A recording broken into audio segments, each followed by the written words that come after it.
नमस्ते दोस्तों, आज हम पाप के बारे में चर्चा करेंगे। यह एक ऐसा विषय है जो हमें सभी को प्रभावित करता है और यीशु मसीह ने इस बारे में बहुत कुछ कहा है। यीशु के उपदेश प्रेम, दया, पश्चाताप और उद्धार पर केंद्रित थे। उन्होंने हमें पाप से मुक्त होने का मार्ग दिखाया। इस वीडियो में हम यीशु की शिक्षाओं का पालन करेंगे ताकि यह समझ सकें कि पाप क्या है और इससे कैसे मुक्त हो सकते हैं।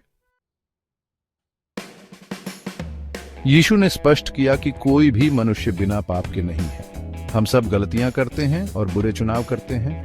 बाइबल कहती है सभी ने पाप किया है और परमेश्वर की महिमा से वंचित रह गए हैं। रोमियो 3:23। यीशु हमें दोषी ठहराने के लिए नहीं आए थे। वह जानता था कि हम अपूर्ण हैं, लेकिन परमेश्वर हमसे प्रेम करते हैं और हमारे लिए एक योजना है। कोई फर्क नहीं पड़ता कि आपने अतीत में क्या किया है, परमेश्वर आपसे प्रेम करते हैं और आपको क्षमा करना चाहते हैं। यीशु ने हमें चेतावनी दी कि पाप के परिणाम होते हैं। पाप हमें परमेश्वर से अलग करता है और हमें आनंद और शांति से वंचित करता है।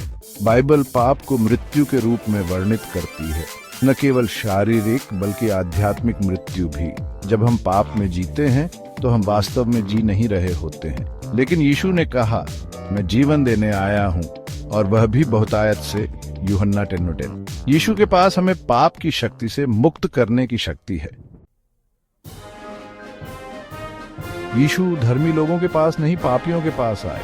उन्होंने अपना समय उन लोगों के साथ बिताया जिन्हें समाज ने अस्वीकार कर दिया था। यीशु ने कहा, मैं धर्मी लोगों को नहीं परंतु पापियों को बुलाने आया हूँ। मरकुस 2:17। वह जानता था कि हमें उसकी मदद की जरूरत है। कोई फर्क नहीं पड़ता कि आपने क्या किया है, परमेश्वर आपसे प्यार करते हैं और आपको क्षमा करना चाहते हैं। परमेश्वर की कृपा और क्षमा कैसे प्राप्त करें? यीशु का उत्तर था पश्चाताप। इसका अर्थ है अपने पापों के लिए खेद महसूस करना और परमेश्वर की ओर मुड़ना। यीशु ने कहा, पश्चाताप करो क्योंकि स्वर्ग का राज्य निकट आया है। मत्ती 4:17। जब हम पश्चाताप करते हैं तो हम परमेश्वर से कह रहे होते हैं कि हमें अपने पापों पर खेद है और हम बदलना चाहते हैं। परमेश्वर हमेशा हमें क्षमा करने के लिए तैयार रहते हैं। बाइबल कहती है, यदि हम अपने पापों को मान लें तो वह विश्वास योग्य और धर्मी है कि हमारे पापों को क्षमा करे। 1 यूहन्ना 1:9। यीशु का प्रेम और करुणा कितनी महान थी। वह हमारे लिए इतना प्यार करता था कि उसने हमारे पापों के लिए खुद को बलिदान कर दिया। बाइबल कहती है, परमेश्वर ने जगत से ऐसा प्रेम रखा कि उसने अपना इकलौता पुत्र दे दिया, ताकि जो कोई उस पर विश्वास करे वह नाश न हो परंतु अनंत जीवन पाए। यूहन्ना 3:16। यह उपहार, यह बलिदान सभी के लिए उपलब्ध है जो इसे स्वीकार करते हैं। यह परमेश्वर के प्रेम और करुणा का अंतिम कार्य है। यीशु ने कहा, मार्ग, सत्य और जीवन मैं ही हूं। बिना मेरे कोई पिता के पास नहीं पहुंच सकता। यूहन्ना 14:6।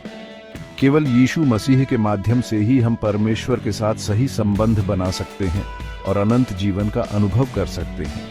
ये विश्वास और भरोसे का कार्य है, ये जानते हुए कि वह हमारी देखभाल करेगा और हमें वह जीवन देगा जिसकी हम हमेशा से लालसा रखते हैं। दोस्तों, पाप एक वास्तविकता है जो हमें परमेश्वर से अलग करती है, लेकिन यह अंत नहीं है। यीशु मसीह में हमारे पास आशा, क्षमा और एक नया जीवन है। पाप से बचने और अनंत जीवन पाने का मार्ग विश्वास, पश्चाताप और परमेश्वर के अनुग्रह को स्वीकार करने में है। आज मैं आपको उस प्रेम, क्षमा और मुक्ति को अपनाने के लिए आमंत्रित करता हूं जो यीशु मसीह प्रदान करते हैं। यह आपके जीवन को हमेशा के लिए बदल देगा।